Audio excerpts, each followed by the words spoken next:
ଏଇ ଶୁଣୁଛ? ଆଉ 3 ଦିନ ପରେ ରାକ୍ଷୀ ପୂର୍ଣ୍ଣମୀ ଆଉ ବଳଭଦ୍ରଙ୍କ ଜନ୍ମ। ତମର ମନେ ଅଛି 15-20 ବର୍ଷ ତଳେ ଆମେ ଏଇ ଗହ୍ମା ପୂର୍ଣ୍ଣମୀରେ ଗାଁକୁ ଯାଉଥିଲେ। ଚାଷ ହଉଥିଲା, ବଳଦ ବି ଥିଲେ ନା, ସେଥିପାଇଁ ଏଣ୍ଡୁରି ପିଠା କରି ବଳଦ ମାନଙ୍କୁ ରାକ୍ଷୀ ବାନ୍ଧି ବନ୍ଦାପଣା ବି କରାହଉଥିଲା। ଏବେ ତ ଚାଷ ବାସ ନାହିଁ, ଭାଗ ଚାଷରେ ଦିଆ ହେଇଗଲାଣି। କିନ୍ତୁ ତମେ ଏଣ୍ଡୁରି ପିଠା ଖାଇବାକୁ ଭଲ ପାଅ ବୋଲି ମୁଁ ପ୍ରତ୍ୟେକ ବର୍ଷ ଗହ୍ମା ପୂର୍ଣ୍ଣମୀରେ ତମ ପାଇଁ ଏଣ୍ଡୁରି ପିଠା କରେ। ତମ ଭଉଣୀ ବି ଆସନ୍ତି, ରୀନା, ଏଇ ବର୍ଷ ବି ଆସିବେ, ଫୋନ କରିଥିଲେ। ଶୁଣ, ତାଙ୍କ ପାଇଁ ନା ମୁଁ ଗୋଟେ ଗିଫ୍ଟ ଆଣିଛି, ଦେଖିବ? ଦେଖ, ଦେଖିଲ ଏ ଶାଢୀଟା କେମିତି ଲାଗୁଛି?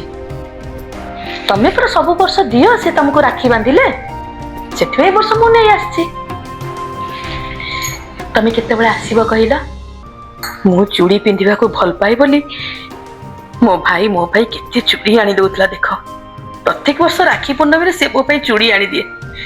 ଆଜିକି ଠିକ 5 ବର୍ଷ ତଳେ ଏମିତି ଗୋଟେ ରାକ୍ଷୀ ପୂର୍ଣ୍ଣମୀରେ ଭାଇ ମୋ ପାଖକୁ ଆସୁଥିଲା ରାକ୍ଷୀ ବାନ୍ଧିବାକୁ, ଆକ୍ସିଡେଣ୍ଟରେ ଚାଲିଗଲା।